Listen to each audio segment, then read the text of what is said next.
Al-Habib Abu Bakar merupakan pemimpin dan seorang Al-Qutbul Farad. Al-Qutub termasuk jenjang tertinggi dalam kewalian, dan beliau merupakan seorang qutub yang tunggal. Nasab beliau adalah Abu Bakar bin Muhammad bin Umar bin Abi Bakar bin Imam Wadi Al-Ahqaf Al-Habib Umar bin Segaf As-Segaf. Nasab yang terus bersambung dari beliau sampai kepada Nabi besar Muhammad sallallahu alaihi wasallam. Beliau Sayyidi Al-Habib Abu Bakar dilahirkan pada tahun 1285 Hijriah di kota Besuki, Jawa Timur. Ketika usia kanak-kanak, ayah beliau Al-Imam Al-Habib Muhammad bin Umar wafat di kota Gresik. Sebagai anak yatim, beliau tumbuh dewasa dalam perlindungan sempurna sejak kecil, sehingga tampak tanda-tanda kesolehan dan wilayah pada beliau, sehingga beliau mampu mengingat kejadian yang terjadi pada dirinya sendiri di usia 3 tahun. Kesemuanya ini dicapai oleh beliau karena kemurnian ruh dan kesiapan beliau untuk menerima limpahan anugerah serta futuh dari Allah Subhanahu wa taala. Pada saat usia 8 tahun, atas permintaan nenek dari ibunya, seorang wanita salihah al-afifah, Fatimah binti Abdullah Allan, Al-Habib Abu Bakar pergi ke Hadramaut ditemani oleh Al-Mukarram Syekh Muhammad Bazmul. Sesampai di kota Sewun, beliau disambut oleh paman beliau, Al-Allamatul Abar Al-Habib Abdullah bin Umar beserta segenap keluarga. Dan tempat yang menjadi tujuan beliau ketika sampai di Sewun adalah seorang ulama di zamannya, yaitu Al-Arif Billah Al-Habib Syekh bin Umar bin Segaf. Ketika bertemu kepada Al-Habib Syekh, Al-Habib Abu Bakar diletakkan di atas pangkuan Al-Habib Syekh dengan tangisan karena luapan kegembiraan Al-Habib Syekh yang mampu melihat tanda-tanda wilayah dan kesolehan yang memancar dari wajah Al-Habib Abu Bakar yang masih kecil. Disebutkan dalam terjemah sebuah syair, hati para arifin billah mempunyai mata yang mampu untuk melihat apa saja yang tidak mampu dilihat oleh mata orang biasa. Sejak pertemuan di atas, Al-Habib Syekh mencurahkan perhatian kepada beliau, sehingga dalam waktu singkat pendidikan yang diberikan mulai tampak hasilnya. Pada saat bersama beliau juga belajar, Al-Habib Abu Bakar belajar ilmu fikih dan tasawuf kepada pamannya Al-Habib Abdullah bin Umar. Beliau mendapatkan pelajaran secara teori dan juga pelajaran secara praktek langsung, sehingga beliau dari usia kanak-kanak sering dibangunkan untuk salat tahajud bersama. Selain kedua guru di atas, Al-Habib Abu Bakar belajar kepada salah seorang guru terbesar beliau saat itu, yaitu sebagai Syekhun Nazar Al-Imam Al-Arif Billah Al-Qutbil Wujud Al-Habib Ali bin Muhammad Al-Habsyi. Perhatian Al-Habib Ali ini telah tercurahkan kepada Al-Habib Abu Bakar ketika beliau sebelum berangkat ke Hadramaut. Al-Habib Ali menerangkan kepada salah seorang muridnya dengan berkata, lihat mereka 3 aulia Allah yang nama mereka sama, hal mereka sama, dan maqam mereka juga sama. Yang pertama disebutkan sebagai Al-Habib Qutbul Mala Abi Bakar bin Abdullah Al-Idrus Al-Adni. Yang kedua, engkau telah melihatnya di masa kecilmu, yaitu guru Al-Habib Ali bin Muhammad Al-Habsyi sendiri, Al-Habib Al-Ghawth Abu Bakar bin Abdullah Al-Attas. Dan yang ketiga, engkau akan melihatnya di akhir usiamu. Di akhir usia orang tersebut, beliau bermimpi Rasulullah SAW selama 5 kali dalam 5 malam secara berturut-turut, dan di setiap mimpinya Rasulullah SAW berkata, aku datang kepadamu bersama cucuku yang saleh Abu Bakar bin Muhammad As-Segaf. Orang yang bermimpi tadi sebelumnya tidak pernah mengenali wajah Al-Habib Abu Bakar, kecuali dalam mimpinya dikenalkan oleh Rasulullah SAW. Sehingga sewaktu bertemu dengan Al-Habib Abu Bakar, orang tersebut teringat dengan ucapan gurunya, yaitu Al-Habib Ali, bahwa di akhir usianya ia akan bertemu dengan wali yang ketiga yang mempunyai nama, hal, dan maqam yang sama. Dan benar apa yang dikatakan oleh Al-Habib Ali, tidak lama kemudian orang ini pun meninggal dunia. Al-Habib Abu Bakar mendapatkan perhatian khusus dari gurunya Al-Habib Ali, sampai Al-Habib Ali meminangkan sendiri, mengawinkan serta membiayai perkawinan beliau di kota Sewun. Saat dilihat kemampuan beliau telah mencukupi, Al-Habib Ali memerintahkan kepada beliau Al-Habib Abu Bakar untuk menyebarkan ilmu di kota Al-Hazm.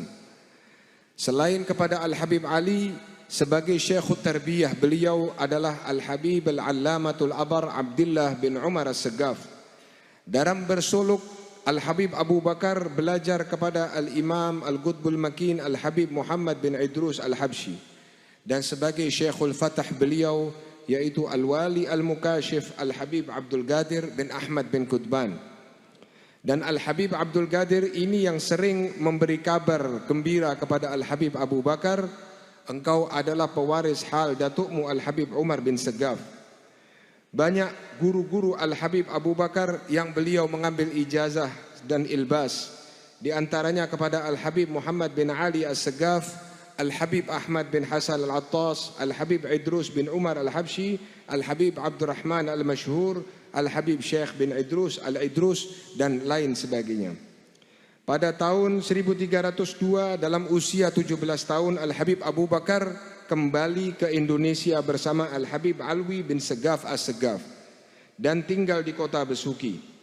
Melanjutkan mencari ilmu dan ijazah serta aulia yang berada di Indonesia, seperti Al-Habib Abdullah bin Muhsin Al-Attas, Al-Habib Ahmad bin Abdullah bin Talib Al-Attas, Al-Habib Abu Bakar bin Umar bin Yahya, Al-Habib Ahmad bin Muhsin Al-Haddar, serta Al-Habib Abdullah bin Ali Al-Haddad, juga kepada Al-Habib Muhammad bin Ahmad Al-Muhdar. Pada satu hari di hari Jumat di tahun 1305 Hijriah, saat khatib sedang di atas mimbar, beliau mendapatkan izin Rabbani dan lintasan hati rohani untuk mengasingkan diri atau beruzlah. Beliau saat itu juga pulang dari Masjid Jami' yang saat ini kita juga berada di tempat ini, untuk pulang ke rumahnya dan mulai melakukan uzlah di rumah beliau. 15 tahun Al-Habib Abu Bakar bin Muhammad Al-Segaf menjalani uzlah atau khalwah berkhidmat kepada Allah Subhanahu wa ta'ala. Pada permulaan masa khalwatnya, Al-Habib Abu Bakar masuk ke dalam kamarnya, tidak pernah keluar. Istri beliau Al-Hubabah Syifa binti Abdul Qadir As-Segaf mulai mengkhawatirkan keadaan beliau. Beliau khawatir Al-Habib Abu Bakar terkena gangguan sihir atau jin. Hubabah Syifa mendatangi banyak tabib, tapi tidak ada yang mampu mengetahui penyebabnya. Setelah beberapa lama, datanglah Al-Habib Abdul Qadir bin Qutban mengunjungi ke rumah Al-Habib Abu Bakar. Hubabah Syifa melihat kedatangan Al-Habib Abdul Qadir, mengabarkan mengenai keadaan Al-Habib Abu Bakar serta kekhawatiran beliau. Habib Abdul Qadir menenangkan Hubabah Syifa serta berkata, jangan khawatir, syaitan tidak mampu mendekatinya. Saat Al-Habib Abdul Qadir mendekati kamar uzlah, pintu itu pun terbuka. Habib Abdul Qadir masuk dan bertemu dengan Al-Habib Abu Bakar. Beliau Al-Habib Abdul Qadir berkata kepada Al-Habib Abu Bakar, wahai Abu Bakar, engkau sekarang telah berada di maqam kakekmu Al-Imam Al-Habib Umar bin Segaf As-Segaf. Tapi janganlah engkau merasa puas, teruslah cari maqam yang lebih tinggi, yang lebih tinggi dan lebih tinggi lagi. 15 tahun Al-Habib Abu Bakar setelah menjalani khalwatnya, datang Al-Habib, guru beliau Al-Habib Muhammad bin Idrus Al-Habshi, memberi isyarat untuk keluar sambil berkata, kami memohon dan bertawajjuh kepada Allah Subhanahu wa ta'ala 3 hari 3 malam secara khusus untuk mengeluarkan Al-Habib Abu Bakar bin Muhammad As-Segaf dari khalwatnya. Al-Habib Muhammad menggandeng tangan beliau dan mengajak keluar dari tempat khalwat. Kemudian bersama-sama menziarahi makam seorang wali yang termasyhur, yang saat ini kita juga berada di hadapannya, Al-Habib Alwi bin Muhammad bin Hashim. Setelah melakukan ziarah, Al-Habib Abu Bakar diajak ke kota Surabaya, ke rumah Al-Habib Abdullah bin Umar As-Segaf. Saat itu di hadapan para hadirin sambil menunjuk kepada Al-Habib Abu Bakar, Al-Habib Muhammad bin Idrus mengatakan, ini adalah gudang dari semua gudang Al-Bani Alawi. Aku telah membukanya untuk memberi kemanfaatan kepada manusia, baik yang khusus maupun yang awam. Setelah peristiwa itu, Al-Habib Abu Bakar mengadakan majlis qiraah di rumahnya. Cukup banyak pengunjung yang menghadiri karena beliau sebagai rujukan dan tempat kembali bagi orang-orang yang membutuhkan. Bagi mereka yang datang penuh dengan husnudzan, prasangka baik, niscaya tercapailah hajatnya dalam waktu yang relatif singkat. Semasa hidupnya beliau mengkhatamkan di majelis beliau 40 kali kitab Ihya Ulumuddin dan membuat hajatan yang cukup besar untuk setiap khatam Ihya. Al-Habib Abu Bakar memiliki perhatian yang sangat besar terhadap jejak salafun salih. Beliau mengikuti jalan salafnya secara tepat dan secara detail. Berbagai macam para aulia di zamannya mengakui kedudukan beliau sehingga dikatakan mencapai kedudukan As-Siddiqiyatul Kubra. Al-Habib Muhammad bin Ahmad Al-Muhdhar mengatakan, sesungguhnya Al-Akh Abu Bakar bin Muhammad As-Segaf laksana permata yang bergemerlapan yang berjalan ke maqam datuk-datuknya. Al-Habib Alwi bin Muhammad Al-Haddad mengatakan, sesungguhnya Al-Habib Abu Bakar adalah seorang Al-Qutbul Ghauth dan tempat penglihatan Allah Subhanahu wa taala. Al-Habib Alwi mengatakan, Al-Habib Alwi bin Muhammad Al-Haddad pernah mengatakan, saya tidak takut kepada seorang pun kecuali kepada Al-Habib Abu Bakar bin Muhammad As-Segaf. Pada kesempatan lain beliau juga pernah berkata, saya tidak pernah meminta kepada seorang pun kecuali kepada Al-Habib Abu Bakar bin Muhammad As-Segaf.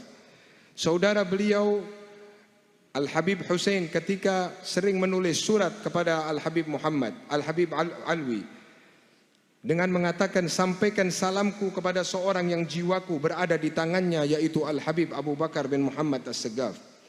Al-Habib Ali bin Abdurrahman Al-Habsyi, seorang ulama besar dari kota Jakarta di Kuitang, ketika beliau berkunjung ke kota Gresik, menyambung tali persaudaraan dengan Al-Habib Abu Bakar, sambil menangis Al-Habib Ali bin Abdurrahman mengatakan, wahai saudara-saudaraku, lihatlah kepada Al-Habib Abu Bakar, karena menatap wajah Al-Habib Abu Bakar adalah ibadah. Al-Habib Hussein bin Muhammad Al-Haddad, seorang yang menjadi panutan kaum arifin, mengatakan, sesungguhnya Al-Habib Abu Bakar adalah seorang khalifah yang telah berada di tingkat maqam syuhud.